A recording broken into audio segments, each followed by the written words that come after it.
Cool.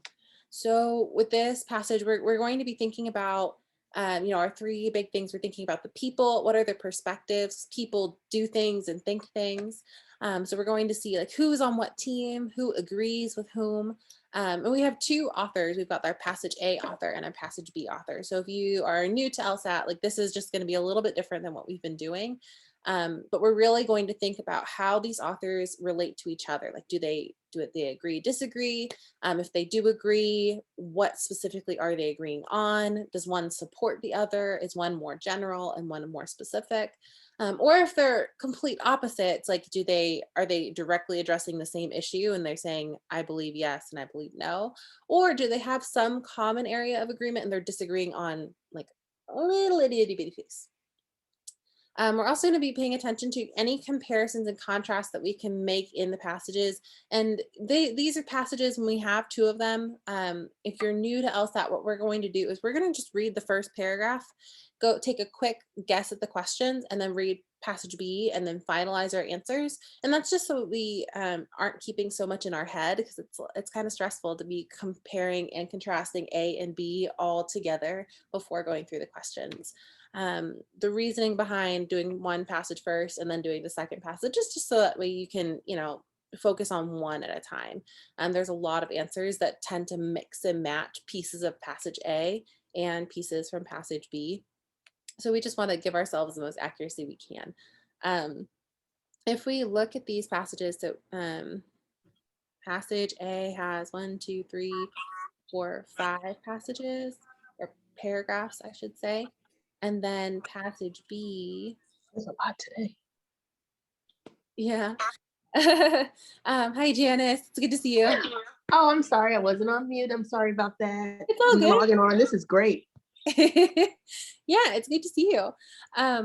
So we've got Thank you. 5 paragraphs in passage A. They're a little bit shorter. And then passage B has 1, 2, 3, a little bit longer paragraphs. So we're just gonna, do what we've been doing with the other passages. We're still going to outline and just kind of think, okay, passage A has 5 bullet points, passage B has 3 bullet points, but we're going to think really carefully about how do they build their arguments, maybe like what is the same structurally for passage A and passage B, what is the same in terms of theme, in terms of opinion, all that good stuff. It's basically like just doing two outline roadmaps instead of one. Um, let me see. Now these are comparative passages, yes, and they're also law passages. So with our law passages, they're going to be a little bit more straightforward in terms of the finding the main conclusion of each paragraph. Usually, and I will say, this is not foolproof, so don't just take it as the one thing that you do. But usually, that main conclusion is going to be at the very beginning or in that second sentence, just because they're going to either state very clearly what they're trying to tell you, or they're going to lead in with a question or some kind of hook, and then answer it with that thesis statement in the second sentence. They want to do it early on so you just know where you're reading. And the idea behind that is that with legal writing in general, we're trying to be as clear as possible. We're assuming that people are just skimming our work. So if they're skimming, we want to make sure that they can get the gist of what we're trying to say without getting all into the weeds here. Okay, so with the law passages, we're just kind of remembering that it can be a little more dense, but that's okay. Anytime that we find something that we're getting stuck with, we're just gonna, really dig into it, try to help ourselves understand it. If we're still getting caught, think bigger picture and think, why would they have this here? What is it doing? Is it evidence? Is it like supporting evidence or contrary evidence? Is it an example? If so, what's the point of the example? But we're not going to get too stuck. We can do it. All right. Anybody have questions on just generally law passages or comparative passages at all? I know I just talk a mile a minute too. Okie doke. If So you're only doing, sorry, if go ahead. you're only doing like 3 passages per section and then like guessing on the rest, do you recommend doing a comparative passage or using that as your guessing passage? I think it depends on the person. So if you're somebody who gets thrown off by like passage types, like if you love law passages, I might recommend, taking this as like, a passage that you're going to do really well with. Um, if you're somebody who like in general like you get to comparative and you're like like this is just not my jam, then maybe save that as your guessing passage because you can get quite a bit of information just by reading passage A and like taking a guess at the questions and then like skimming passage B. Because I mean what happens after you attempt the questions with passage A is that you've seen the questions already, and you can have them in mind when you're doing passage B. So it makes passage B go a little bit quicker.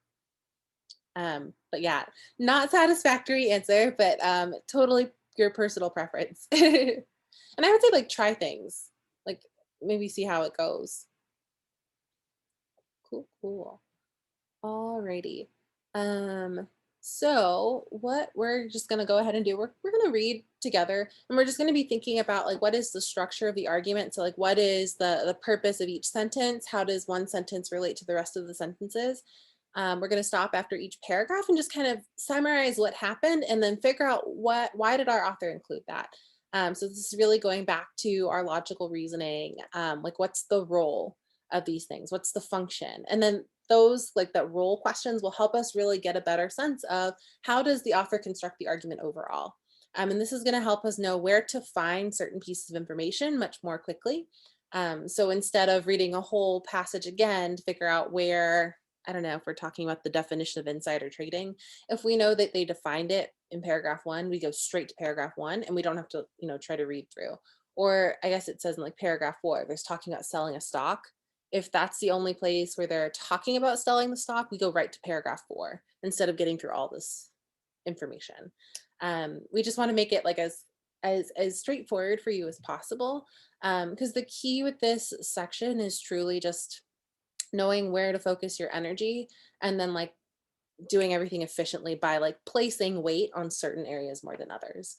Um, yeah. So as we go through, we're really thinking about that structure of the argument, and that's going to come naturally as we go through each paragraph. We're going to be paying attention to the key players, those people who do and say things, our author especially. We want to look for their tone, trying to figure out why they're writing. And then we're also going to think about just comparing and contrasting whatever we can. So that's our third big thing to look out for. And then as we go through, I'll try to like withhold my commentary.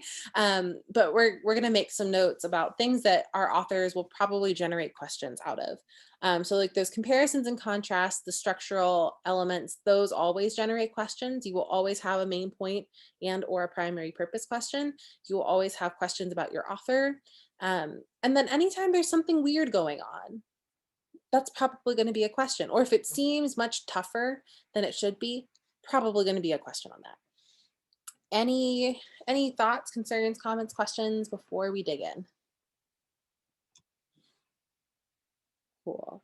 And I know I talk a mile a minute, so if you can just slow down, just like flag me. Um, we're going to take a quick look at the questions. So if you're newer to LSAT, oh, where'd they go? So if we're newer to LSAT, I definitely recommend looking at the questions before you start just to help yourself guide how you're reading and what you're paying attention to, because it's very common that there's going to be some tough information that is put in there on purpose to just steal our time. So if we look at what they're going to be asking about in this passage, they ask what both passages are primarily concerned about. So what's the topic? They ask about the attitudes of the authors, and we're going to have to think, okay, how do these authors relate to each other? So we already know we're going to be looking for that. And it's like thinking very basic. Is it positive, negative, neutral? We have another author question, and this is a most likely to agree. So we're thinking about what have they said? So this is where our outlining becomes very, very important, just so that we can double check those references. I will say every question has a piece of information or multiple pieces of information in the passage that will back it up. So we're just going to make sure that we can tie this to the actual reference just to double check our answers. 17 is asking about laws conforming to the author's position. So one is going to agree with A and the other one is not going to conform to passage B. So really understanding what about these laws does each author believe.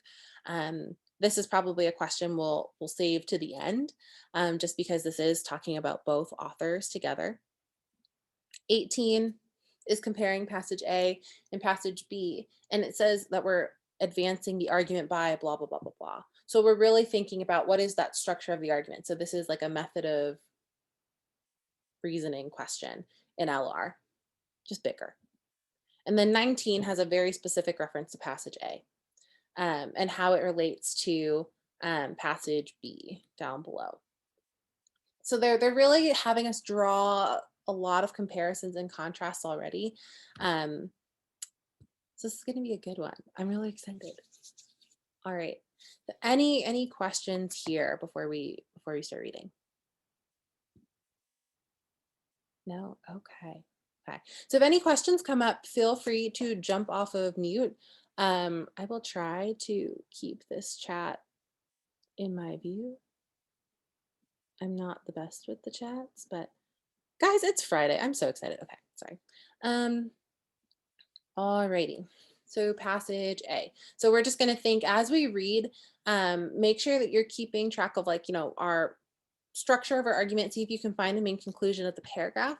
Pay attention to what our author does and says. Do they have an opinion? And anything that we can compare and contrast.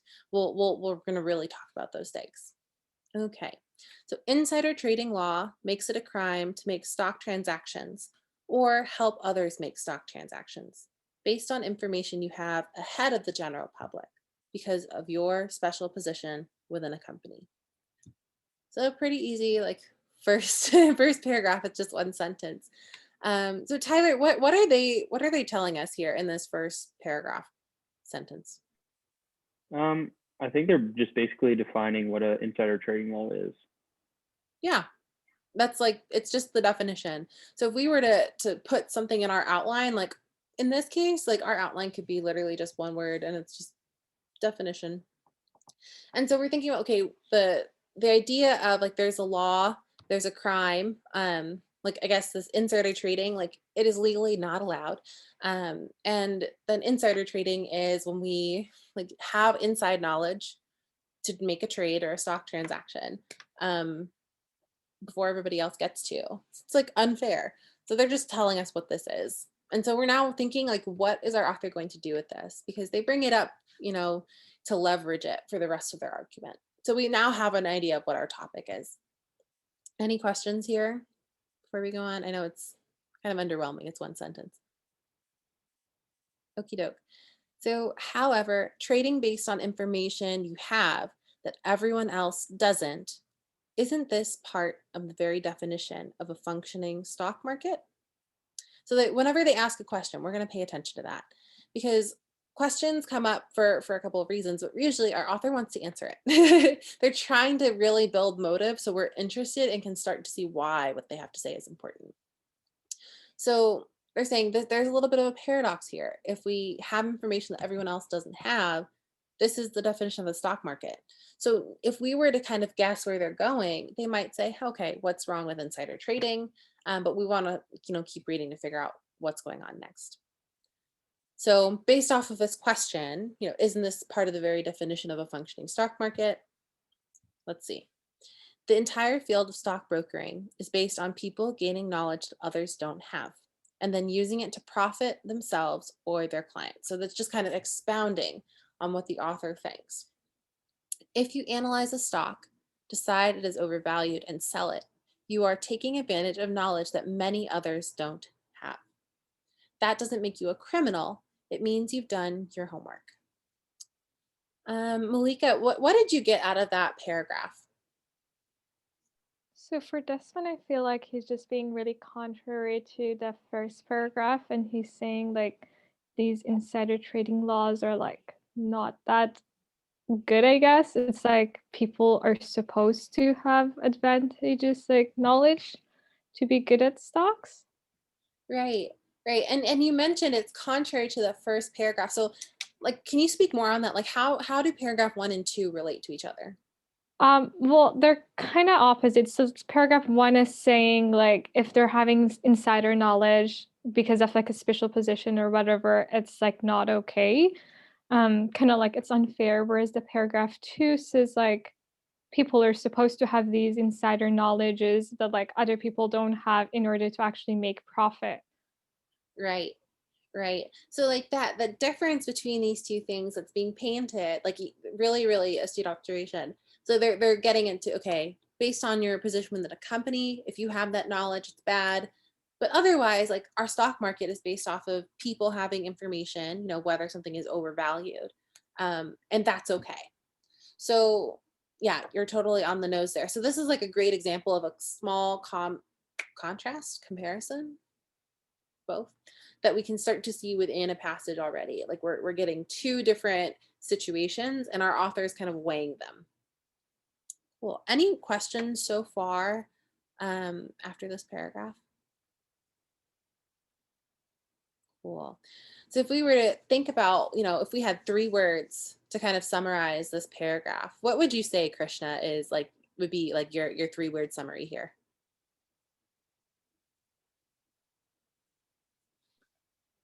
Actually, the first paragraph was just the introduction paragraph, and the second paragraph, it means the author is very positive about this insider trading. He doesn't say that insider trading is something related to a criminal activity.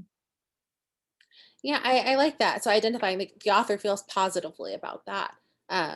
Yeah, That might even be like, you know, kind of the yes, key word because they really, it's like there's a question here, our author is yeah, positive. Love yeah. it.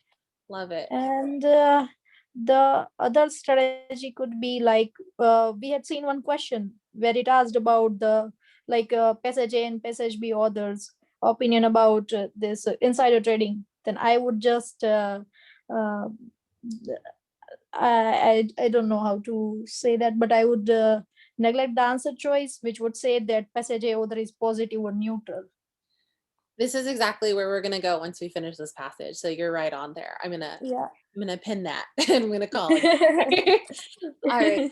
So far Thank we've you. got the definition of insider trading in paragraph 1. Paragraph 2 is, you know, the author thinks positively. They're like, wait, this is basically just normal trading. So now we've got 3 more paragraphs for them to make their point, but they've already started to build a little bit of a question in there for us. So paragraph 3, stock markets work best when all the relevant information about a company is spread as widely as possible, as quickly as possible. Stock prices represent a constantly shifting amalgamation of everyone's information about and evaluations of a company's values. We can just kind of pause right there. So, Don Devi, what did you get out of those 2 sentences?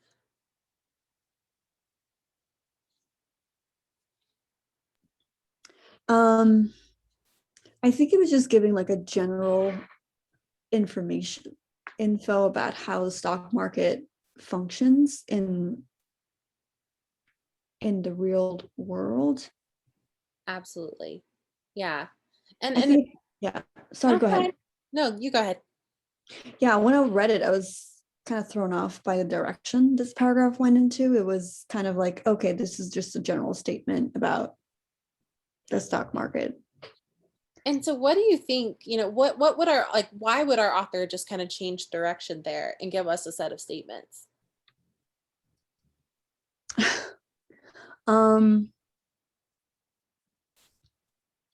I to maybe to support his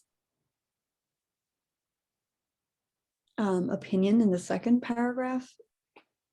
Yeah, and I think, you know, whenever you see statements of fact, like be confident, like, yes, statements of fact are meant to support. We're just trying to figure out what they're supporting. So they could support stuff in paragraph 2, or it could support something that we still have no idea. Okay. Yeah. So, you know, I am glad that you were like, okay, I'm thrown off, but like we just have to remember like the purpose of it, even if we're thrown off, is just to support something and we're gonna see where they're going. There is still the rest of the paragraph left too. I put you in a hard spot. um, so they're saying here's how stock markets work best, and here's what the prices represent. Like that's it. So we're wondering, what do we do with this information? And then they say it helps when those who have accurate information about changing circumstances are permitted to act so that stock prices reflect them.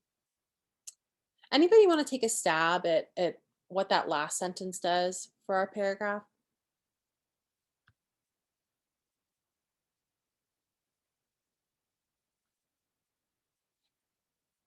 I can give it a Yeah, try. go ahead, Malika.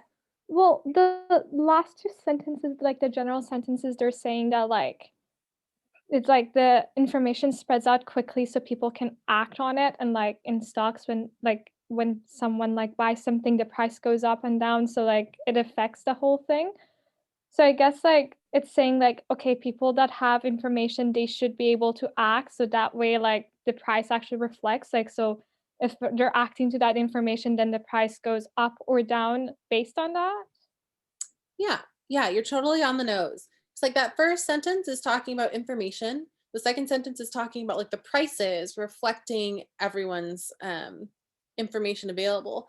And then they're kind of merging those together in that last sentence when they're saying, okay, it helps that if information is accurate and people can actually work based on their information available. Um, Janice, what would you say the purpose of this paragraph is in our argument so far? Okay. You know, I don't know if it was, well, I don't know if it was Malika or someone else, but that last sentence, it helps with those who have accurate information, um, so that they are allowed to act. So when I see permitted, then I remember how a law was against something. And so I think that that last sentence brings us back to the first paragraph, and maybe it'll give us more understanding on where the author is going, whether or not he agrees with this law or not truly. Good. That was really good. Oh my God, I'm just like soaking that in. Yeah. So I love that you compare that though. So this is permitted, meaning it's allowed and it's not a crime. So it's very natural for us to be like, okay, so if we know insider trading is a crime, it's not permitted. Regular stocks operating however they operate are permitted. There's a really strong contrast here. Um, and we're gonna take that into the remaining two paragraphs for sure. Any questions here so far before we move on? No? Okay. So if we just kind of recap, paragraph 1, insider trading law is a crime. Paragraph 2, we're thinking, okay, but the stock market is basically functioning on information that other people don't have. You sell it, and this is normal. Paragraph 3, now they're talking about like how does the stock market work? How does it work best? What's the link between the information and the prices? And then highlighting that it helps when people have the ability to act on their information and the stock prices because we want the stock prices to reflect the information that people have. So now we're still wondering, like, what's the point? We want our author to really drive home their point. They've got 2 paragraphs to do it. So someone selling a stock because they know something will happen soon that will lower the stock's value helps spread the knowledge that the price ought to be dropping. Such actions help ensure that stock prices do reflect a more accurate assessment of all the relevant facts. That's good for everyone in the stock market. So, Warren, what are you getting out of this paragraph here?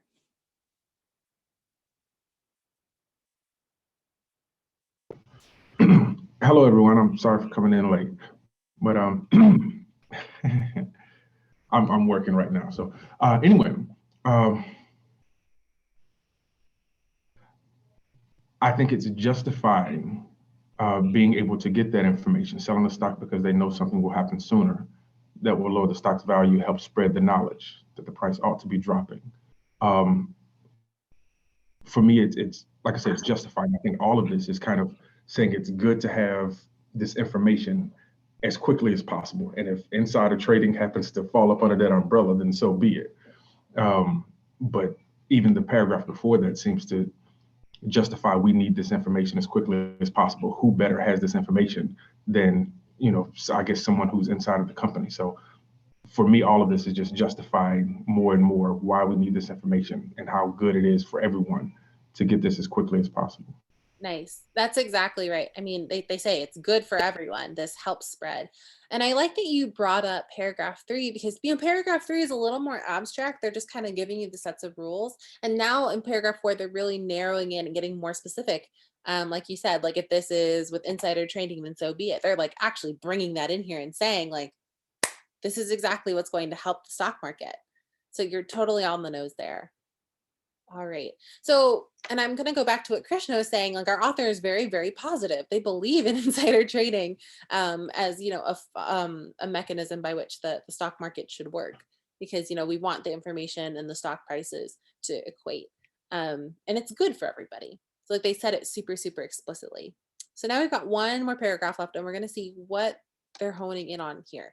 So if we're thinking paragraph 1, like insider trading law is a crime, 2, but this is also the normal stock market. 3, we're thinking, how does the stock market work best? That link between information and prices. In paragraph 4, we're getting even more specific and saying, okay, if someone is selling a stock because they know what's going to happen, that insider trading, it's actually really good for us. So paragraph 5, we're going to see how do we wrap all these things together? So when contemplating insider trading law, it helps to consider a far more widespread practice, insider non-trading. So we've got a new term in here. And they put it in quotes, and quotes usually mean that there's going to be a definition later. So insider non-trading is stock sales or purchases that would have been made but aren't because of inside knowledge. This is certainly happening every day and rightfully so. So our author definitely agrees that this should be happening. No one would think to lock someone up for it. So for having knowledge of something that's going to happen and not trading. So Bianca, what is the purpose of this last paragraph? What happens here and how does it relate back to the rest of the passage? Oh boy. Okay. I'm trying to still figure this out. That's okay. Just take your best guess at it. Okay. Let me just reread it really quickly. Mhm.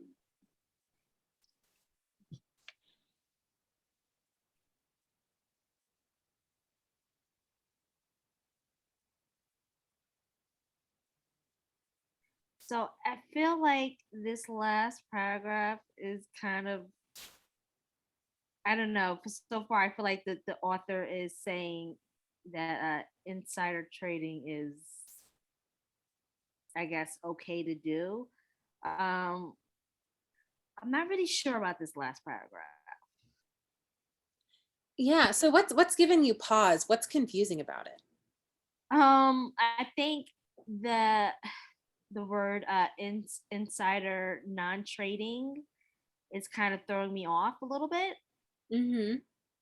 So, because I feel like it's saying at one point, it's saying insider trading is okay, but I don't know. I'm confused. I'm sorry. So no, don't apologize. You have nothing to apologize for. So I'm pressing you because this is confusing. This is Okay. intentional. Okay. So, we spent 4 paragraphs getting to, insider trading is good. Oh, but look at this thing called insider non-trading. We should think about that Yeah. too. It's super Okay. random and it's at the end and we're like, okay. So this is kind of an incomplete argument because we're like, okay, you just left us hanging at the end. But they've gone so far to say, paragraph 1, like insider trading law is illegal because we have information that other people don't have. Then they say, okay, but that basic idea of having information that others don't is what makes the stock market run. And that's actually what keeps the prices, optimal. Like it keeps our prices like in our stock market functioning in an optimal way. And so insider trading, like knowing that and adding that value, you spread the knowledge that the price is going to drop. It's good for everybody because then the price is going to match the information. And then they're saying, okay, but if we think about the law that makes this trading illegal, we should think about a practice that they say is far more widespread. This insider non-trading happens much more than insider trading. And this happens every day. So if our author had a couple more sentences, like, I mean, they already started to say no one would think to lock someone up for not trading. This is helping us get to this idea that, insider trading being illegal is kind of dumb. They don't like it. And so bring up insider non-trading, which happens a ton, which is the other half of the coin. They're like, well, we don't lock people up for that. So they're really just using this in a roundabout way to strengthen their argument that we should, well, that insider trading is good. I'm going to refrain from saying that we should do something. Because all that our author said is that this is good. This is a good practice. This is good for everybody. So if you're ever confused at the end, like, know that that's on purpose. They did that to you on purpose. How are we doing with this passage? Any questions overall? Any observations? I like in that paragraph we just went over that rightfully so should stick in my mind because that's clearly the author's opinion. Yes. And it definitely says what side he's on or she. Totally. Yeah, that kind of stuff is just golden because we're like, okay, so our author thinks that, this is good. And I'll just kind of call it out even more. Anytime that we see an adjective or an adverb like that, oh, this is so good. This is so good. It's golden. Or even like, that's good. It's usually not as explicit as this, but if they say rightfully so or justifiably or if they make a comment about how it's flawed, like you get a sense of what they have to say, even if it's just that one word. And I think a lot of times we would usually gloss that over just because we're like, okay, it's just our author telling us about a thing that I generally agree with. If you ever generally agree with, and our author says rightfully so, we're bound to miss it. So this is something that, they employ quite a bit with the reading comp passage, but now we know to look for it. Awesome. So what we're going to go ahead and do now is we're going to look at these questions. And our job after reading passage A is not necessarily to come to a final answer. There's going to be a couple questions that you might actually be able to answer very, very firmly. But we're just trying to at least eliminate half of the answers for some of the questions. Because then when we read passage B, we know what we're reading for, and we can go through it really, really quickly. So with these, there's going to be questions that ask us about both passages. But like the trick here is that if you're asking about both passages, it means that passage A has to be concerned with this topic and passage B has to be concerned with this topic. So if we see something that is not mentioned in passage A, that passage A is not primarily concerned with, we can just go ahead and eliminate it off the bat. But if we're stuck between things, that's okay. We're just going to confirm it once we read paragraph or passage B. Okay, so we'll walk through this one together. And just kind of think about how do we go through this one. So if we're looking at, both passages are primarily concerned with answering which of the following questions, we would just ask ourselves, okay, does passage A or is passage A concerned with answering how insider trading is defined? Is that like what we're fundamentally trying to get at when we read passage A?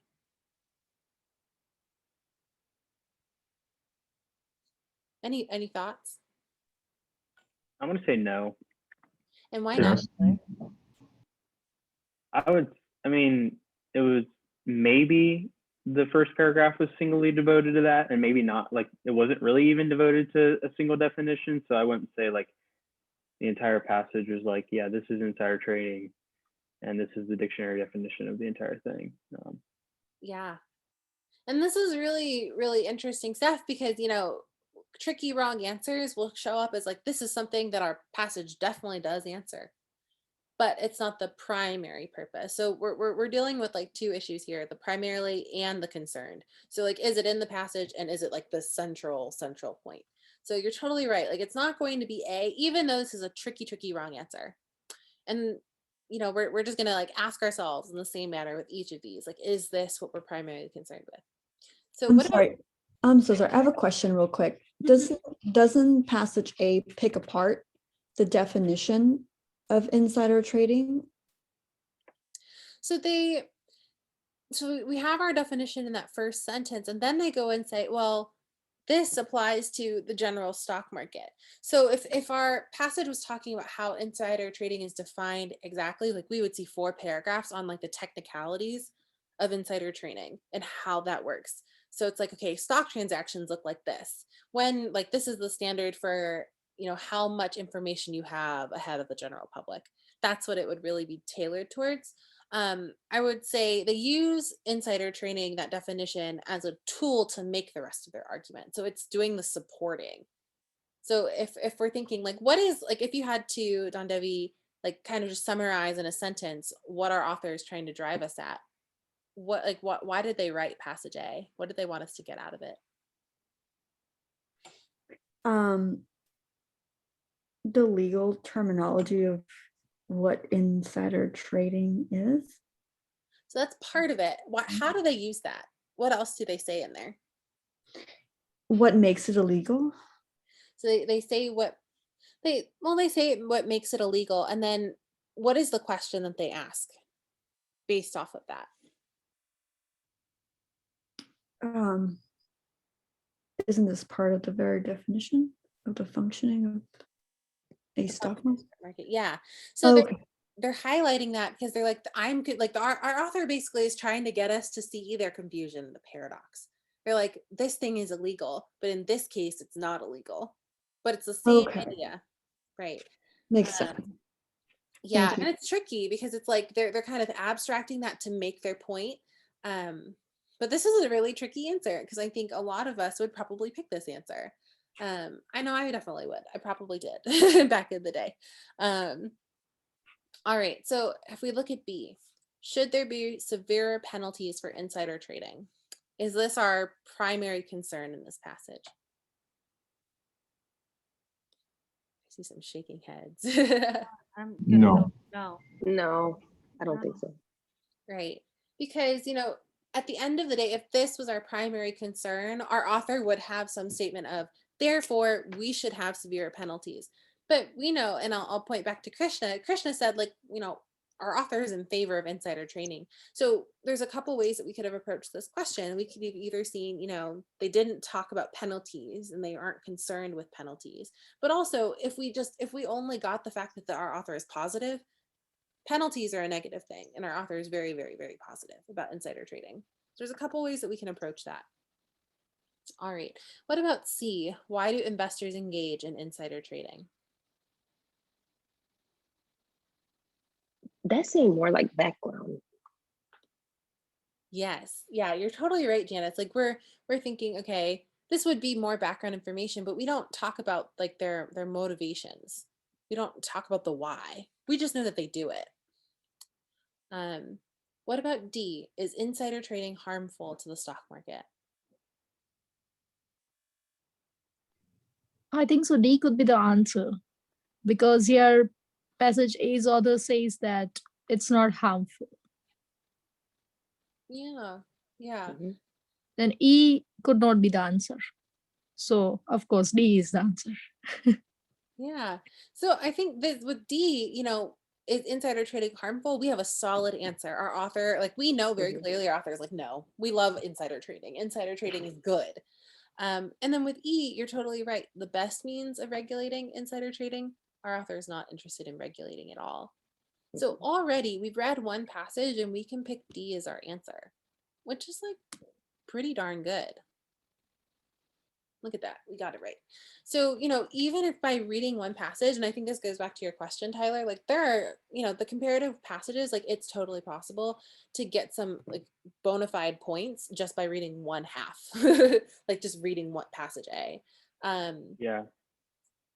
I will I was say, gonna say, I remember, oh, go ahead. sorry, I remember, so we took this like for our boot camp, I think, our last test. And I remember keeping this, like I saw this and I kept it to the last, like I had 2 minutes left, but I got like 3 out of the 5 or 4 out of the 6 right, just because I read the, just like a couple words in the one passage and luckily got, a lot of those answers right. But Yeah. And I think it's really interesting. I think on a lot of the more recent tests, like a lot of the information is really, really helpful in the first passage. And then, we'll start to look at our second passage and see like there's, this was 5 paragraphs, pretty to the point, much shorter, but passage B is like 3 longer paragraphs, slightly longer, but it also is, they're using bigger words if we just kind of take a general scan at it. So they're assuming that you got through passage A, and they're going to hide some nuggets in passage B that you need to get, those last 2 questions. But like, if you know how to manipulate the question, you're gonna get some points. So it's exciting. I will say, even on my own, like LSAT, like I had 2 minutes to read passage B, and I was like, "Ugh, I'm slow." And it like worked out, but I couldn't focus. So after like that five, like when they say 5 minutes left, I totally just panic and nothing actually, like nothing will actually happen here in my brain. So it's helpful if you can get through passage A and really think through carefully about, like, at least get it down to a couple of guesses. And then if you can even like read a couple sentences in B just to kind of like get a general gist, like you're going to be much better off, and you'd be surprised how many times you actually can get so many points. um Yay. All right, look at us. So we've got one question down. That feels really good.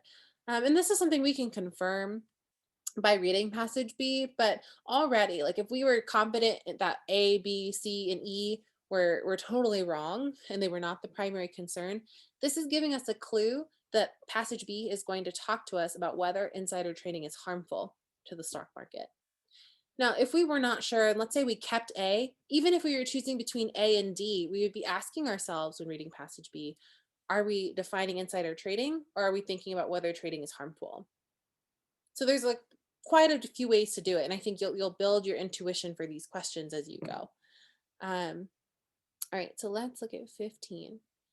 So 15, in their attitudes towards stock trades based on inside information, the author of passage A and the author of passage B, respectively, may be most accurately described as. So Krishna already said this, like, from the get-go. We know our author in passage A is very positive, right? So already, like, we know they're not neutral. So we can go ahead and eliminate C and D, and they're not negative. So we can eliminate E.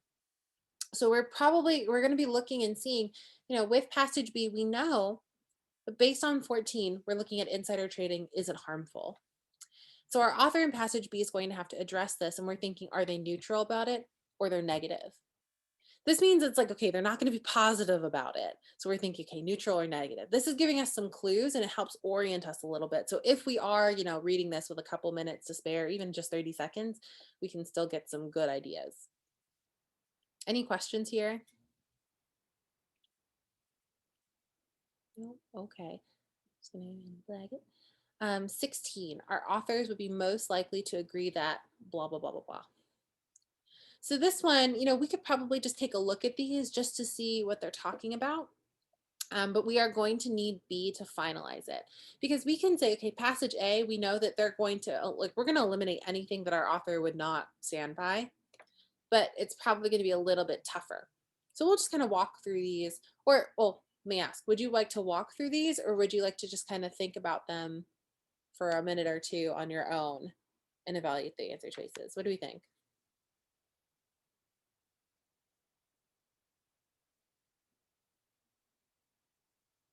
Oh, sorry, Warren, I didn't see your hand.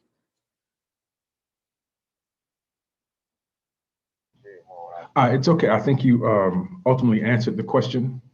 It was about 14. I think when you were eliminating C, like for what I had at the time, I don't think I would have eliminated C just yet, how we were able to jump to D as the answer. Ultimately, I think had I read passage B, because this is my first time seeing all of this information, had I had a chance to read D, then maybe I would, well, read passage B, maybe I would have come up to the same conclusion. But for what I had at the time, just for me, only having read passage A, I don't think I would have felt comfortable eliminating C just yet. Yeah, and that's totally fair. Okay, yeah, I mean, but I'm fine now.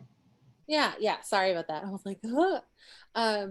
But yeah, I guess like the goal is ultimately to be choosing between 3 or 2. And if you can get one, then totally cool. And I think, this like really getting very specific about like why they invest in it, like that's something that as you see more of it, you start to cultivate that skill. And I think, we're all different. So some people are thinking about like the who, what, when, where, why, and other people are thinking more broad picture. But you'll pick it up. But yeah, passage B would totally confirm for us. Like, so, and I think a lot of people feel pressure to like have a solid answer when they go through after passage A. And sometimes it's just like, we're just not going to get there, and that's totally fine. Okay. Okay. So with 16, we have a vote for walking through on our own. Well, so Janice, do you mean like walking through it together or like taking a minute to kind of think about them by yourselves and then coming together? Oh yeah, just take a moment alone and then come and confirm it with you as a group. Okay.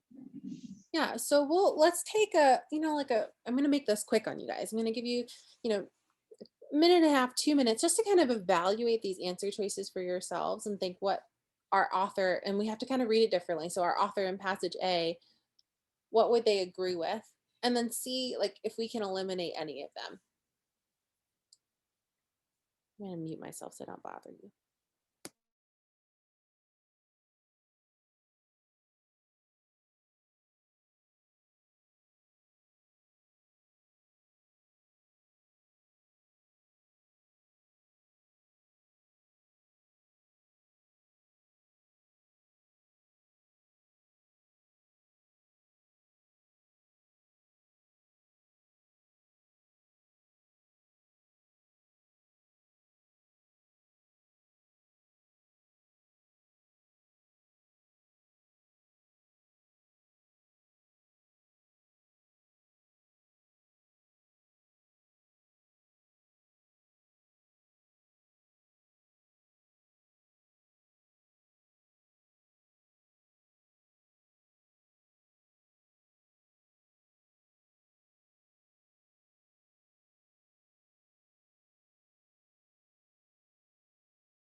All right, how are we feeling about these answers? Anybody able to eliminate anything?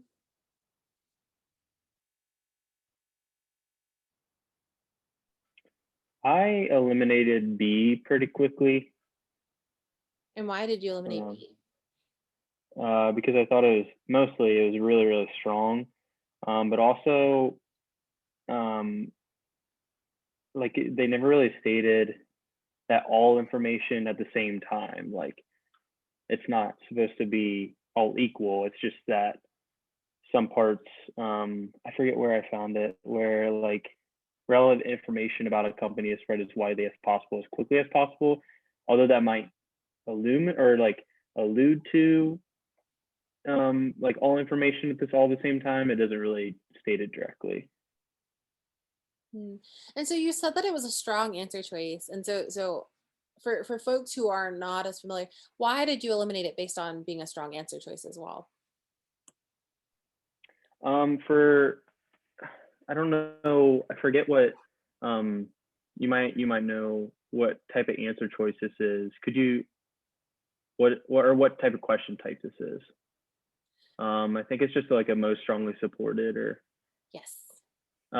and so the most strongly supported is a top down, which I don't know how much people know, but it's like you're looking for mild answer choices because the milder ones are more like they aren't as strong, and so which you still could have a strong answer, But the strong answer is like the author has to entirely agree with that entire strong language. So all information, that information had, or like the author had to agree to all information. So those types of things. Definitely. So I just want to highlight again. So this is a most strongly supported question. Like in LR, it will say most strongly supported. But here we know it's a most strongly supported question because it just says most likely to agree. It just has to be likely. That is the standard for most strongly supported. And so with answer choices being strong, anything that it, all at the same time, we want to be extra careful just because, they might be saying a little bit more than what our author says. So they might say some things that are kind of in agreement, but this is going like a step above. So it's no longer likely. It's just too much. So to your point, Warren, in the chat, answer choice B is a really strong answer, right? Because, and Tyler pointed this out as widely as possible, as quickly as possible. But if we think, does that mean at the same time? I think, Tyler, you were really great about pointing out that little prepositional phrase at the end. It makes sense to us that as quickly as possible means at the same time, but that's also an assumption that we just drew. So we can be really, really picky with our answer choices, especially when we see all information to all market participants. I also thought that it so expertly sort of like took out the stock market, all information pertaining to the stock market was sort of gone. I also took out A and D. I don't know if it's for the right reasons, but I just thought passage A would affirm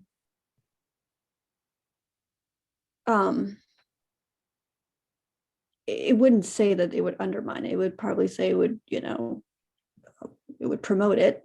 And then for D, he totally agrees with non-trading. So I would say that it would be eliminated based on that. Yeah. So I'm going to just back up to A really quickly. So what you did, which is really great, Devi, is that you thought about how does our author in passage A think about the stock market? We know they think positively. And so you're totally right. If we're thinking undermining, that would be a negative thing. So our author would not agree with that. They would probably say, oh, it is good for the stock market. They already said it's good for everybody. And with D, this is really good. So what you did is you took this bit about non-trading and kind of checked it against what you knew in the passage. So that's in paragraph 5. And this, it's rightfully so. It's rightfully happening every day. And so no one should think to lock someone up for it. We're like, okay, we don't know if they should be regulated because, our author disagrees with how insider trading is regulated. Regulated meaning that it's illegal. So this is a really, great reading on both A and D. Nice job. My question is, I really like what the lady, the word undermine, who just spoke, and then the person before that at the same time. So I'm reminded to look at every single word. I got rid of A because of the last phrase, investor confidence in the stock market. I feel like they're pulling on my own heartstrings and what I would feel as an investor if people were to tell someone to sell their stock early and it wouldn't benefit me as an investor. But I never read that right in the passage anywhere. But it's like, I wanted to pick it because I just was like, but that is how I would feel. And I'm like, wait a minute, it's not about me. Where did it say? And it didn't even, I don't even feel like it inferred that. Yeah. Confidence in, yeah. So what you're feeling, Janice, is exactly what they wanted that to do. So this is a great example of a wrong answer choice that is drawing on our, our own emotions too. Because I think this is a natural reaction. This answer choice A is really targeted to those people who are going to read passage A and disagree and be like, okay, but like, this is bad still. So yeah, really good job on, kind of assessing where you're at and then thinking, okay, they were just playing to get at my heartstrings. Yeah, this is a psychological test, man. All right, so we're down to C and E. Did anybody have any thoughts about these? It's okay if not. I have one more thing about maybe some like red flag language in terms of like, and I think it was I'm sorry if I got the name right. It was a Tyler that said about extreme language. Mhm. So the best in terms of E, the best. I think passage A is like touting insider trading, but I don't know. Like, to me, based upon what Tyler said about extreme language, I think E is also extreme. Right, especially when you compare it to C and you have like best versus it is appropriate, you know? And that's actually, you're totally on the nose. Like if we're thinking, okay, we like insider trading, but does the author think it's the best means? Well, we don't know. We have no idea. Like that, we can't really support that explicitly. So when we're thinking about wrong answers too, this is another great example of comparisons that our answer choices will draw that have no basis. So anytime that you see this is best or this is better than this, if they didn't make an explicit statement of this being, superlative best or this being comparatively better than something else, then we're going to stay far away from it because you're totally right. It is way too strong. So already, and if we had, left a couple of these in here, we still would have been able to confirm this after reading B. But, as we get better and as we build our suspicion around language and as we get better at really evaluating every single word, we're going to be able to pick, now we've got two points already just from reading passage A, which feels so good. How did this feel? Any questions here with 16?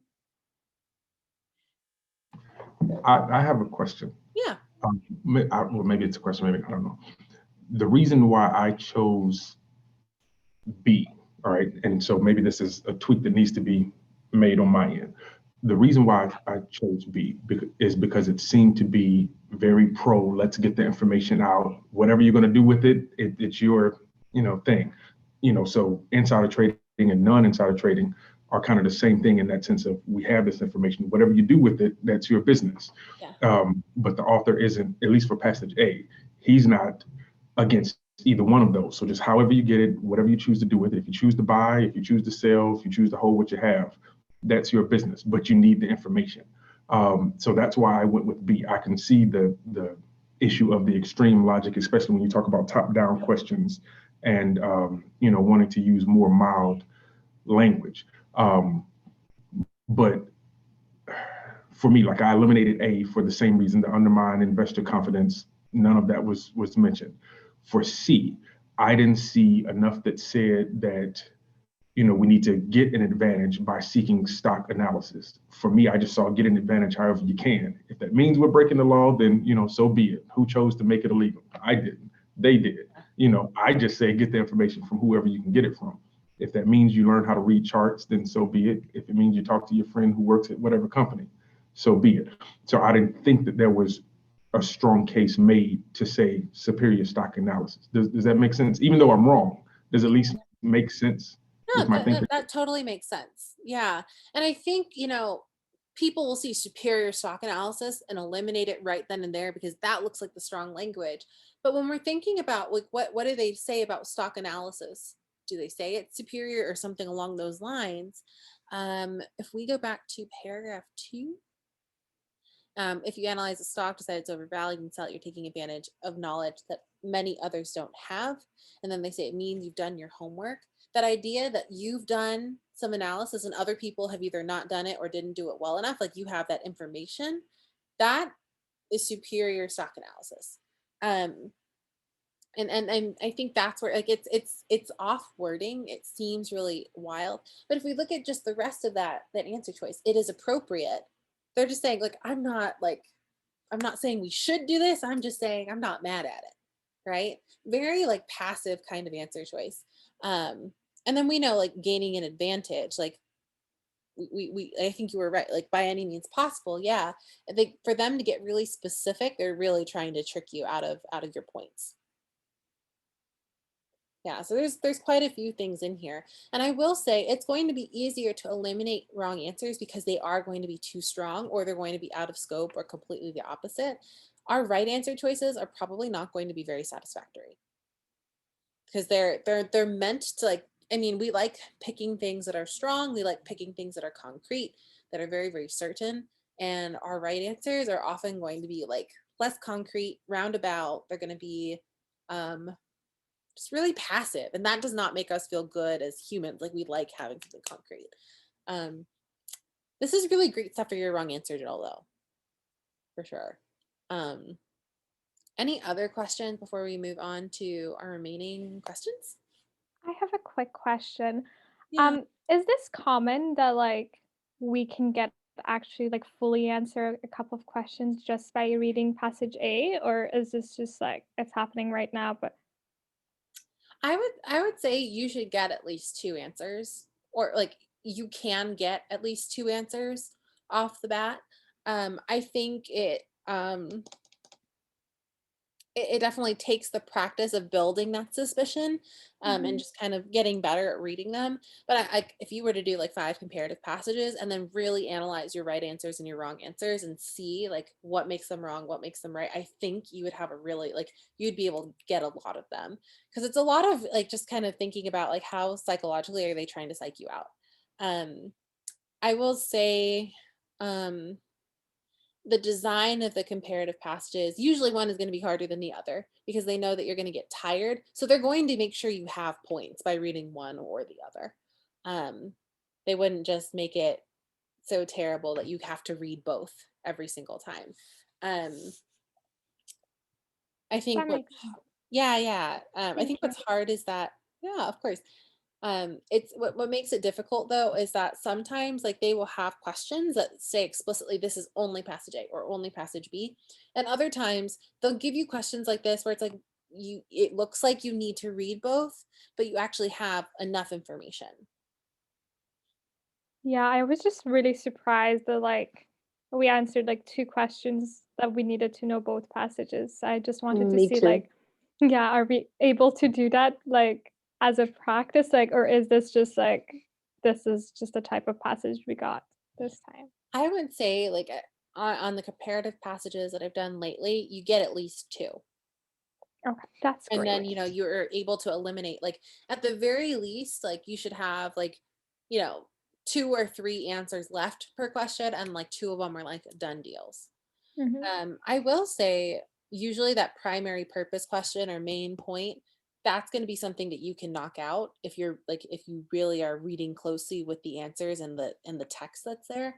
um because they're always going to ask you like what both passages are primarily concerned about, so you can kind of like, if you work on those and really build that suspicion, you should be able to at least guarantee that 1 point, because they always ask that question. um Jasmine, I'm sorry for yeah. that. For 14. So what is the question we should ask ourselves when we're going through these answer choices? Because like in my head, it was like, okay, well, if I choose D, I don't know what I'm thinking actually. Like, what if passage B is not about it? I don't know. But what is the question? Yeah, so we're gonna just like, whenever we see both passages and you look at an answer choice, you're gonna ask yourself like, does this question apply to the passage I just read? So is passage A primarily concerned with answering this question in the answer choice? So with like A, is passage A concerned with answering how insider trading is defined? Or is passage A concerned with should there be severe penalties for insider trading? You just kind of take that same question and just look at it within the scope of just passage A. And then when you read B, just passage B. Thank you. Yeah. Because ultimately both means that like A and B have to address it. Nice. Great questions. I love it. All right. So let's go ahead and take a look at 17. So they're asking us which of the following laws would conform to the position articulated by passage A, but not by passage B. So this one, they kind of bring it out explicitly, and they're asking us two questions, like what agrees with A and what does not agree with B. So already we can go through each one and think, okay, does this agree with A? Does this agree with B? Okay. So like just in practice, and I think it's a skill to like just kind of forget about B for a second. But if we're thinking, okay, so if this law that prohibits trading based on information that is not shared by everybody, does that conform to what the author of Passage A thinks. Does this agree? Or another question, like, would Passage A's authors support answer choice A? It seems like they would support it. So Oh, prohibits, I'm sorry. prohibit. Would not support. Yeah, look at that word. I keep missing a very important word. Yeah. And it's hard too. It's so hard because now, like, when you like, I think whenever we see that there's like 3 lines of a question and then, like, the question or the answer choices look a little bit longer, like we start to skip some words. But you're totally right. We know that A is like they think that everyone should have information for trading. Or like, what about B? A law that permits trading based on information gained from analysis of a stock, but prohibits trading based on information obtained from one's position in the company. Would A agree with that or disagree with that?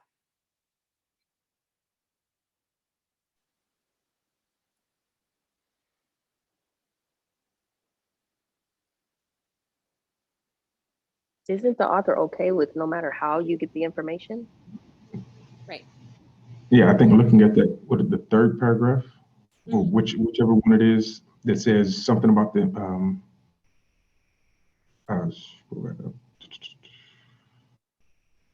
whereas I think it was like the last sentence of one of those paragraphs.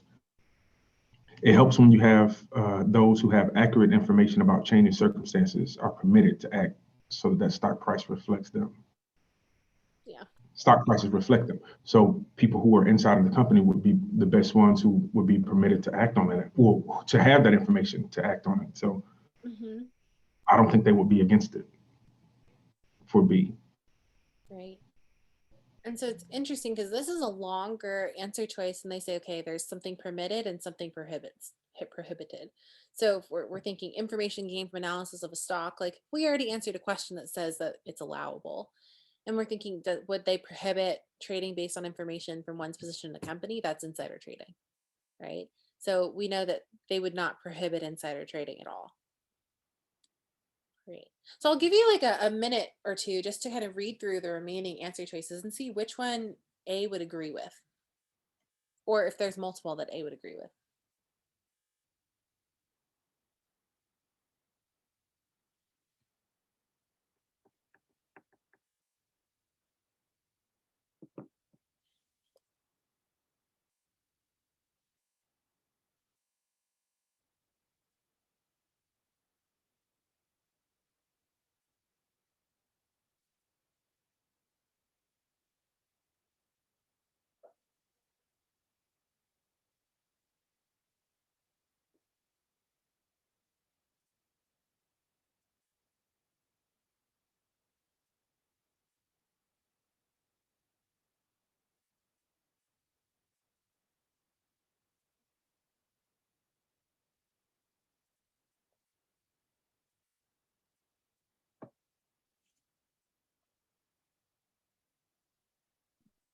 Jasmine, Mm-hmm. are you giving us a minute to do it, or can we speak? I mean, how do people feel? Do we need another minute? Oh no, I just didn't listen correctly. Oh yeah. So I mean, just take time to kind of think through your answer choices and then see like what does A agree with, what do they not agree with, and then we're gonna come back together and just kind of knock these out.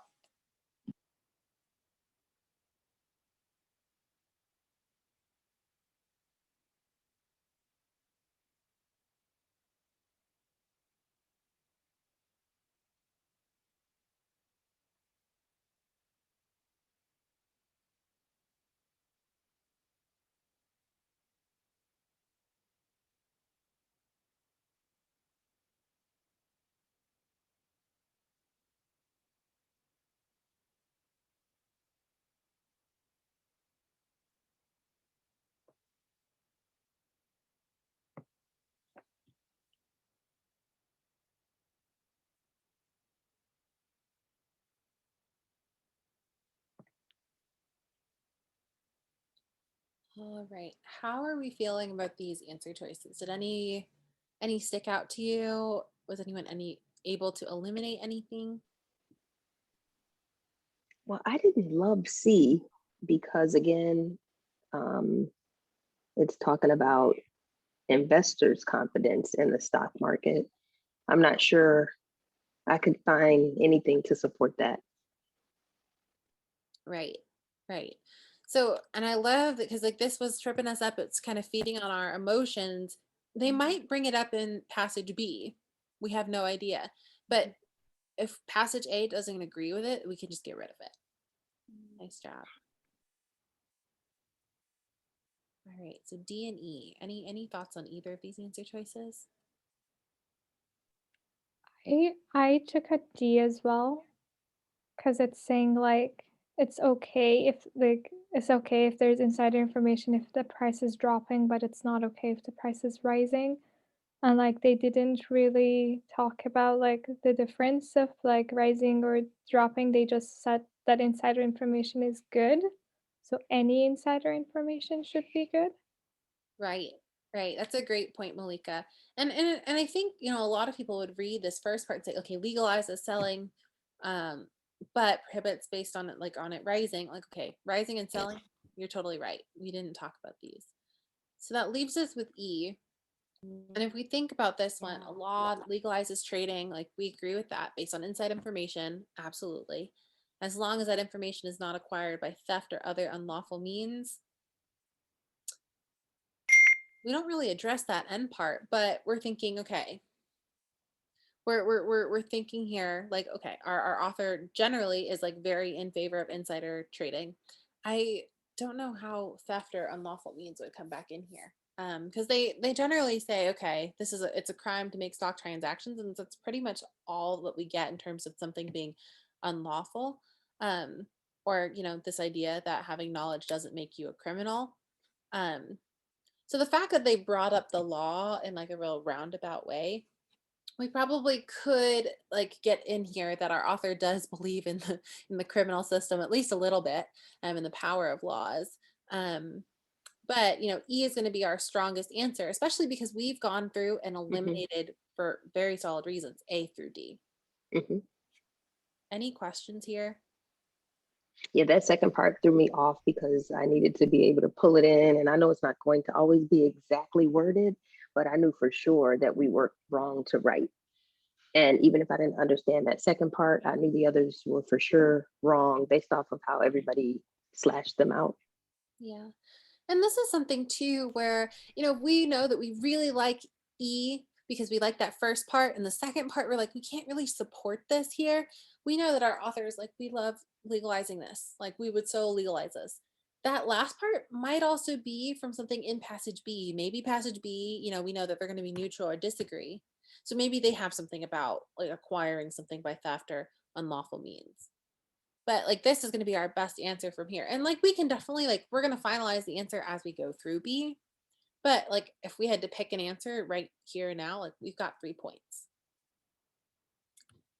All right. Jasmine, can you do one more thing for me, Yeah. please? So can you bring back C for a minute? I think Janice, in really quickly eliminated it. And for some reason, I'm like torn. Like, I just want to think about it really quickly. Yeah. Yeah. I was also going to say, I think like for me, I would have, in this question type, I would have left E and C.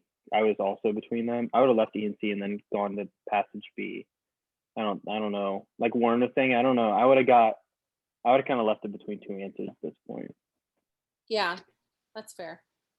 You know, I only eliminated C pretty quickly because I don't know, 2 questions before that, I just kept thinking of how I would feel as an investor, but I never heard him speak about, you know, such a specific word, investors. I never heard him speak about like the investor's point of view. It was all about getting this information and using it. And that's okay. That's a great thing. Do your homework. Nothing's wrong with that. Legalize this, rah, rah, rah. But he never, ever spoke of personal investors' confidence. So that's the only reason why I felt confident, I guess, in getting rid of that. I was definitely hoping I was right, but I just could not find anything to speak on that. And if this is the most strongly supported question, you know, I could find no support on how investors would feel. That makes a lot of sense. Yeah. And if we think about like just like that phrase investors' confidence, like we had, I think, you know, the question that you're referring to, it definitely made us think about it. We had to think, okay, do we see that anywhere in here? And he doesn't actually talk about the confidence. They're just talking about the price going up or down based off of the information. So the investor's confidence, like we know in the real world, like investors' confidence is what drives some of this stuff going on. But our author doesn't acknowledge it. We all get different skill sets too, and there's different ways to arrive at the answer. I love these because then everyone gets to hear everybody else. So for me, for the information that I have now, I don't think I would have gone with E right now because I don't know if we're trying to create a new law. And so we have two laws, one about insider trading and then this new thing for author or for, passage A, or if we have this new law that's going to cancel out the old law about insider trading. So at the end of E, when it says or other unlawful means, well, insider trading is an unlawful mean. Even though we like the idea of you giving me information legally, we can't do that. And so for me, I don't know how, just looking at E, a law that legalizes trading based on inside information, great. But I can only get that information if it doesn't break the law. And insider trading is against the law. So I can't, you see, to me, that answer conflicted. So I don't know what other answer I could have picked, but I don't feel confident going with E. I guess like if insider trading is legalized and it's no longer unlawful. So then it's like totally fair. And then like theft or other unlawful means were like, so I think that probably is where that's coming from. But I think I agree. Like this is probably one that's, if we can make sure that when we double check that this is, something that B does not articulate, then this would be our answer for sure. Jasmine, one quick thing about C, the statement paragraph about how the stock market would work best in analyzing stocks. I would say like the author wouldn't necessarily want to undermine investors' confidence because he knows that investors' confidence would be needed or it would strengthen the stock market. Would that make am I thinking about it correctly? I think that's fair because I mean our author seems to really like the stock market. Okay. Yeah, I think that's another great way to look at it for sure. Okay. Thank you. This, like so many good thoughts. All right. So let's look at these last two. So we've got 18. So passage A, unlike passage B, seeks to advance its argument by. So this one is really centered towards passage A, with passage B as like a quick look. But we're thinking how does our author build our arguments? So with these questions, we're thinking if we can kind of predict and kind of summarize for ourselves, how did our author reason? We're going to be in some good shape here. And then we'll use our answer choices to confirm. So we'll give it like a minute or two, and then we'll chat about them.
All right, how are we feeling on these? I know it's quick, I'm pushing you. Was anyone able to eliminate anything or find an answer that they like? Actually, I eliminated B. Then What did C. B and C? So what about B did you not like? And what about C did you not like? That it is not pointing out any similarities between insider trading and insider non-trading. And Oh, sorry, go ahead. and for C, it doesn't describe any consequence or something like that. I eliminated E also because that is like it doesn't describe anything about motivation of someone who is doing insider trading. Okay. Anybody else? So I think there's some comments. I want to make sure we get everyone's comments before we work through these. I actually liked B. I just thought that like they were talking about the similarities between like insider trading and actually like how stock market is working. And so like that was the controversial and the uncontroversial activity. And they were talking about some similarities and like the knowing about the knowledge and like the information. So I actually thought that one was like one of the best answers. Um, but I also took out E because like there weren't really that many like motivations. Like they didn't really talk about why people were doing these. And also like I kind of agree with like taking out C as well. Like there weren't talking much about consequences other than like the first part that's saying like insider trading should be a crime. Mhm. Yeah, but like overall, I just think B is the correct answer.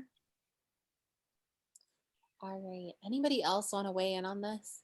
So it looks like You, we're pretty firm about not liking C and E, and B is kind of like a we don't.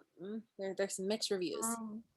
I only like B after listening to that, but I Yeah. really like I actually like D because I thought I shouldn't be so, even though this D has the word specific in it, but I don't want to be so specific. I feel like B saying a controversial activity and an uncontroversial one.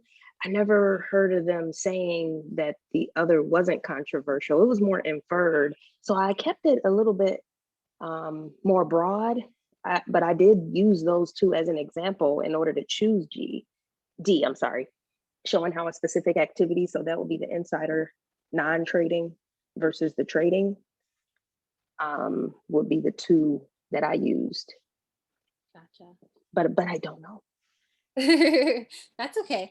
Okay, so let's walk through these. So we've got A, applying general principles, particular examples. Well, we're talking about insider trading. I think these are all very particular examples, and they're just kind of discussing that framework. So we're not really, applying the general principles to examples. We're just talking about specific examples the whole time.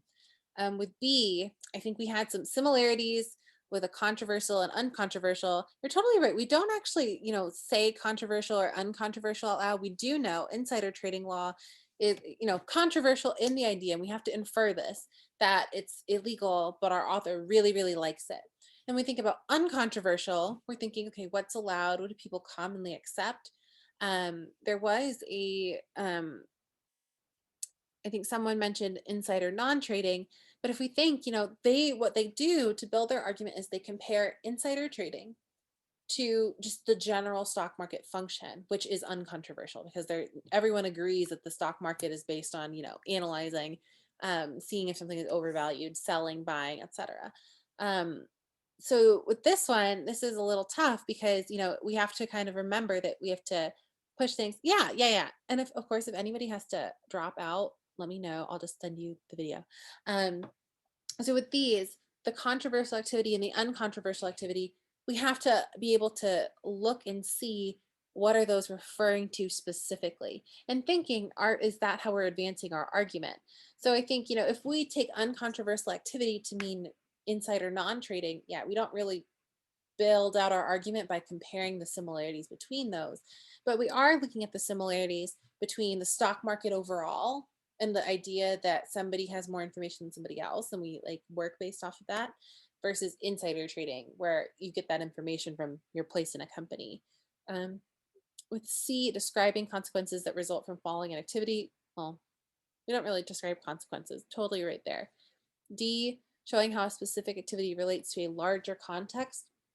we actually are like, what I guess what would our larger context be? We're not really sure, but we are talking about a specific activity. But I think if we extrapolate and say, okay, the larger context would be whether something is allowed or not allowed, that it's not strong enough of a link. Also, our purpose is not necessarily to demonstrate how this links to a larger context. We're discussing this and thinking, okay, there's a paradox here. Why is one thing allowed and the other thing is not, even though they're based off of the same general premise? Um, and then E, examining the motivations. Yeah, we don't care about people's motivations at all here. They never come up. So, we could like save B and D, but for the sake of just getting really clear, controversial versus uncontroversial is going to be a lot clearer and more direct, because they advance the argument. And I think that's going to be the piece that really helps us get there. Because yes, I guess in thinking about what happens, we do think about the similarities between the insider trading and the normal stock market. And then in D, we do think about, what is the specific activity. If you read that as insider trading relating to the stock market overall, if we think about how the argument is built, B is going to be much more specific to the reasoning and the flow of the argument, whereas D is just something that happens, but is not how our author proceeds. Does that make sense? This is a tricky one. Yes. Yes, it does. Makes sense. Yeah, and this is something too where we'll be able to confirm this with B. And then 19. So we're referencing the analysis of information about stocks, and they're asking how it's related in one of the following ways. This is going to be one where we can think about what's going on here, because every answer choice is thinking about passage A, blah, blah, blah, passage B, blah, blah, blah. So if we can find something that actually does what passage A thinks, we're going to eliminate some stuff off the bat, and then we'll confirm with B. So if we think, how does our passage reference this information about stocks, like just without looking at our answers, how does our author use that? What does our author think about it?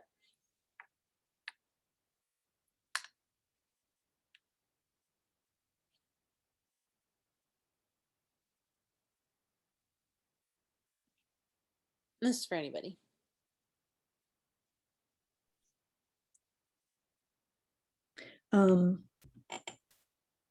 It's definitely helpful, and you can use the information to your advantage, as well as other using it so that other people can benefit from it. Mm-hmm. Yeah. So it's definitely helpful, and it's like they even use like you've done your homework, so it's a positive thing. So if we look at these answer choices, unnecessary, like that might be a little bit strong for us. We're thinking, okay, like this is what the stock market is based off of. This is how we do this. So A is just going to be a little too egregious. We think about B, an example of an activity that compensates for the market's lack of transparency. Is that supported? Or would our author agree with that? I don't think so. Yeah, we're like, okay, that just sounds like a lot of jargon. And we don't know that our author says that the market doesn't have transparency. We do know our author thinks that information should just be made available as quickly as possible. That's how the market functions best. But it's an assumption to say that they believe that the market is not transparent. With C, isn't an activity that gives some investors an unfair advantage over others. Is that what our author would think? I see Don Devi shaking her head. I'm just, the word unfair it's like a red flag, but I don't know if they're using it in another meaning of unfair, like a good kind of unfair. I don't know. So, But I would trust say your gut. Trust your gut, because unfair has that negative connotation. Because if somebody said, okay, they're unequal, they could have just said unequal. and that's more neutral. But unfair, like that means our author believes that people shouldn't be doing this. But our author says, okay, it means you've done your homework. That's very positive. So trust yourself. Trust yourself. So we can eliminate already. And so based off of how we've been reading, we're just able to look at the part that focuses on A, and we're saving ourselves quite a bit of time. So with D, A presents it as comparable to the acquisition of inside information. Is that what B, or sorry, is that what A does for us here? I like answer D. We got to vote for that one. Okay. Anybody else?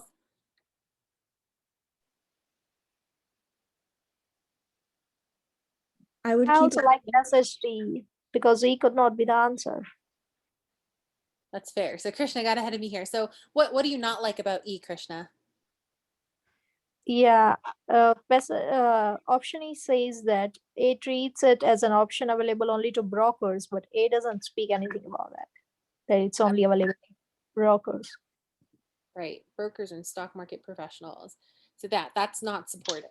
They do talk about the field of stock brokering, but we don't know if it's only available to those people. So that's an example of a strong answer choice. So D, like we would be left with D, and we don't even really know what's going on in passage B yet. I will say, you know, it was asked earlier, like, is it true that we'll be able to like do these questions? Like, this is unrepresentative. Granted, I didn't read this passage before, so I probably should have looked at it. Most of the time, you'll only get like 2 or 3 answers in this way before reading passage B. But if we had gotten this on the test, we'd be so excited. So if we think about it, like A, comparable to acquisition of inside information, meaning, you know, our author thinks they're both fine. Now we're thinking, okay, passage B, contrast it with the acquisition of inside information. We're getting a clue that in passage B, they're going to compare these. And we know that, you know, our author is either going to be neutral or negative. That's what we get from question 15. So we're going to think, okay, passage B, we already get from this question, we're going to be comparing them, and we're going to ask ourselves why. So what's really nice is that, you know, we still have like, we're going to pick, is the author neutral or negative in B? And then we're also going to think, you know, we're just going to confirm, is it B or is it D? Is the specific activity relating to a larger context? Or are we thinking about controversial versus uncontroversial? Based on the question that we just looked at, it looks like we are going to be contrasting. So if we wanted to even guess based off of that, it still makes B a little bit of a nicer answer, but we've already kind of guided our reading. And so this is where, like, I know we're over time, and I'm just gonna we're gonna do B super, super quickly, because we're also gonna see like we're not reading for that much. We're reading for general tone, and then we're trying to basically confirm this answer. Are we pointing out similarities and comparing, or are we looking at specifics relating to a larger context? So already like that, we spent most of our energy on A, and B is just kind of here for like 2 really easy low-hanging fruit things. Okay. All right. Any questions before we dig into B? I just want to say that for 19, I chose E because I read passage B before answering. Oh. I can't believe it, but that's all. No, I think it's, and I think this is why like I recommend to people read A, questions B, just because you're keeping less in your head. Like I think A, like if we had read B, and if they did talk about stockbrokers and professionals, we would get confused between what's in A and what's in B. So like if, I mean, as somebody with like ADHD, like I can't focus on more than one thing at a time. But it's like it's really helpful because it just reduces your stress because you're not paying attention to as much and you're not trying to keep all these things in your head. Alrighty. So this is going to be like really wild, but we're just going to go through it. Okay. So passage B, one of the basic principles of the stock market is transparency. So we had something about that in our answer choices. This is the stem of that. So if we had read this, we would have mixed them together. In a transparent market, so it looks like they're defining it, information that influences trading decisions is available to all participants at the same time. So this is also the root of that other question where we're thinking about the timing. Success in the market can then be gained only by skill in analyzing the information and making good investment decisions. See where these all start to like link together? In a transparent stock market, everyone has the same chance of making a good investment, and success is based on individual merit and skill. So there, if we had to kind of just give this a brief summary, Warren, what's going on in this paragraph?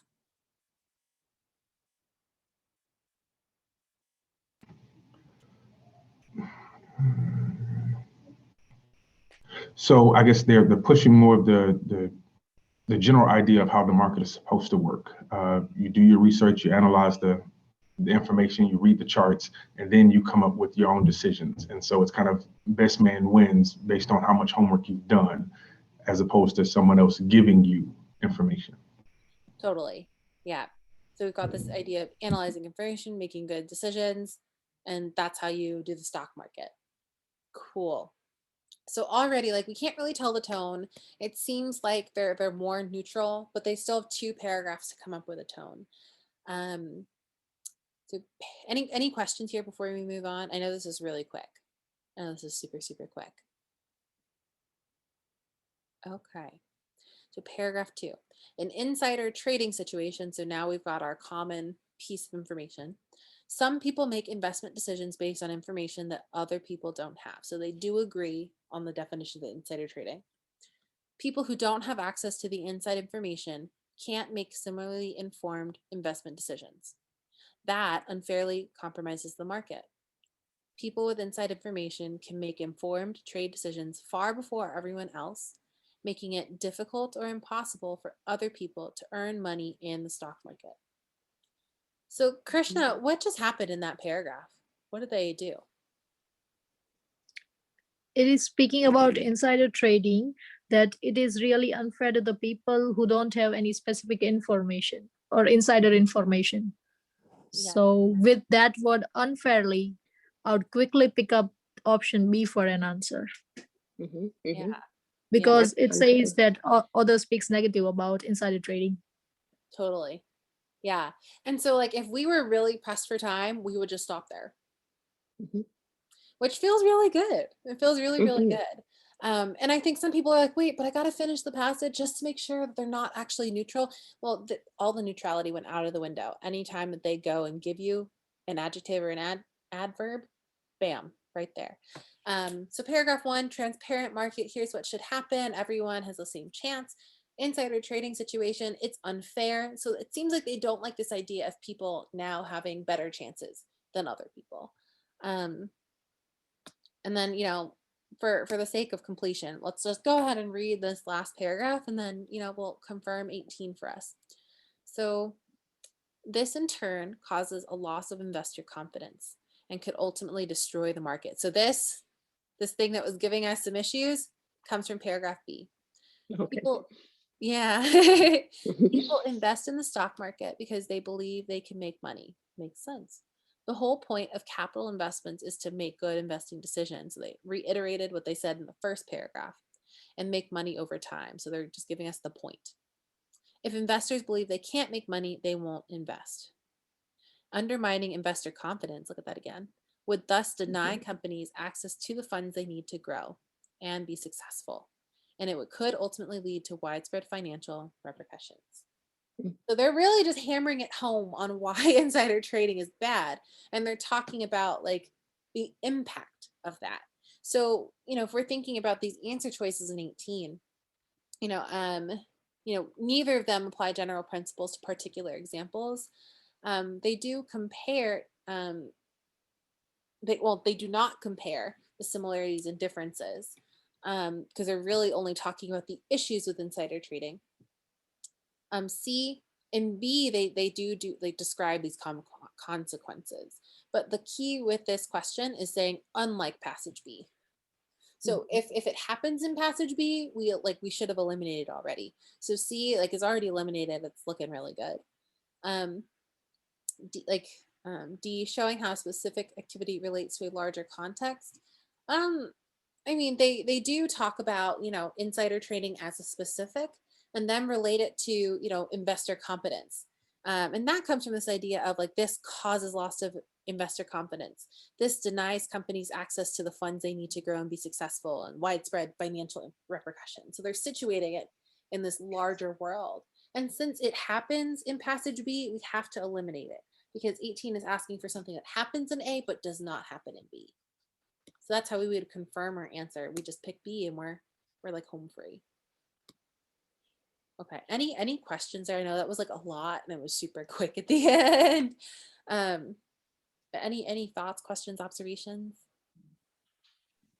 For this question, I hope if anybody else have something to say, please interrupt me.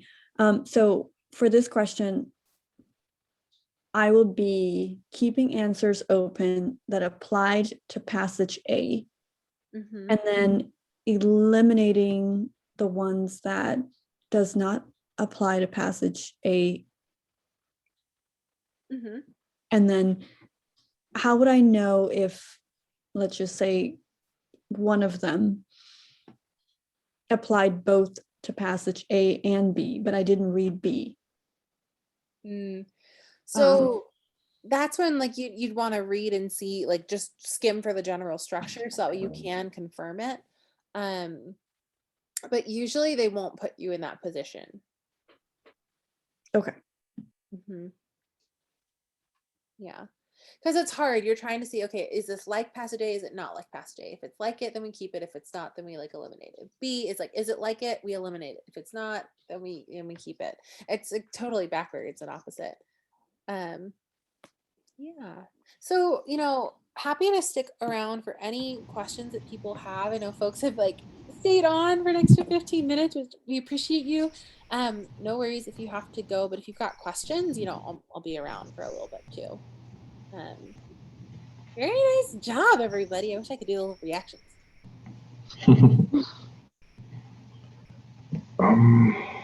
Well, thank you, because this, my biggest takeaway today is that with these comparative passages, to just take one passage at a time, take a pause, see what questions you can answer, then go back. And then my second takeaway is to focus on all the words in the answer choice, because they'll scream at you, and that's what you want. They'll scream yes, or no, we're just an inference. Who told you to make this decision? Can you prove it in the passage? So this was great. Thank you. I'm so glad. Yay. Now I can do my reactions. Oh, nice.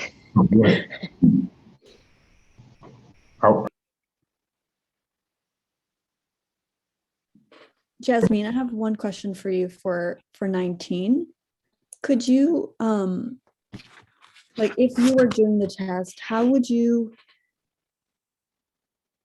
so E, I hate E so much. I guess my thing is like deceptive language or whatever the term is. And I recognized the word brokers in the first paragraph. I was like, oh, right. And then I read B and I was like, oh, okay, they're saying that this information should be ordinary and it should be available to everybody. And then A is saying like, if only you do your homework, then this could apply to you. I guess I was just like, I don't know what I was doing, but is it just because E is just way too extreme? It says only, and then if all the questions are like must be true, stay away from like these words or something. I think, the only will help, but I think it's because with brokers and stock market professionals, we just don't focus on them. So if we're going to say only, and it's talking about only something that's out of scope in passage A, we just can't take it. And I think a lot of people will get there just by saying, okay, brokers and stock market professionals, like it's an option to them. We're like, well, we just don't explicitly talk about them either. But I think the fact that it's restrictive about something that's out of scope is what's going to get you there. Aren't people that trade stocks are considered stock market professionals?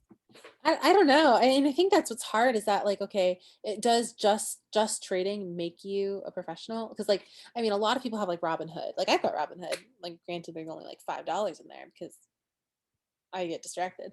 But I mean, I'm like, am I a professional or am I just like a hobby trader? They don't classify what a stock market professional is.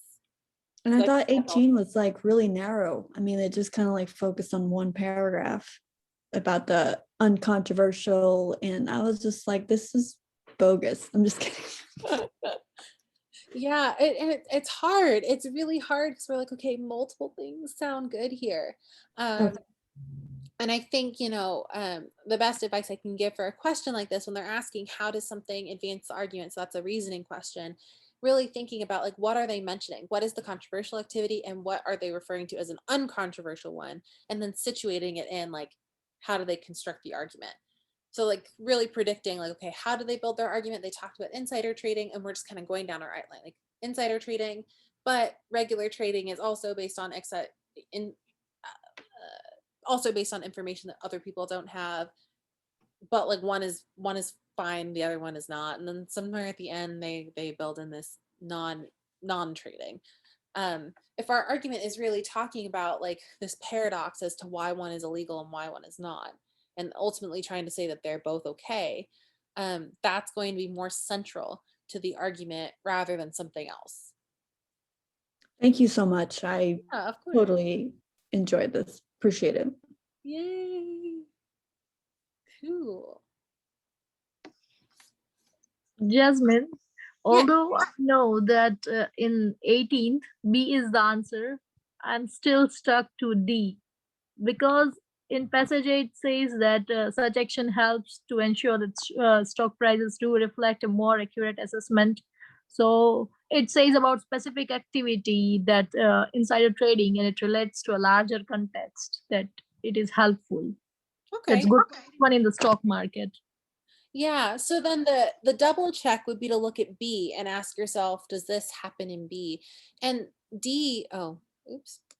What happens in answer choice D, that is the structure of passage B. But if we look at the question is asking unlike passage B. So since this is like passage B, we can eliminate D for that reason as well. Okay. And we had picked B just because it is not the structure of passage B. Yes, yeah. So it's Because like A and like not. I don't know what is controversial and uncontroversial over there and how it is picking out points of similarities. Yeah. So really it only applies to passage A, and that's what makes it right. So the controversial activity would be the insider trading.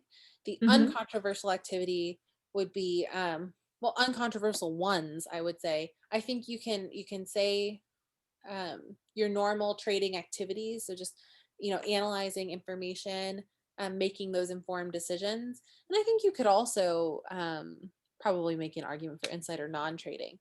But the fact that they are saying that the similarity would be that you have information that other people don't have, that's what's going to be like the sealing the deal. Okay, sounds good.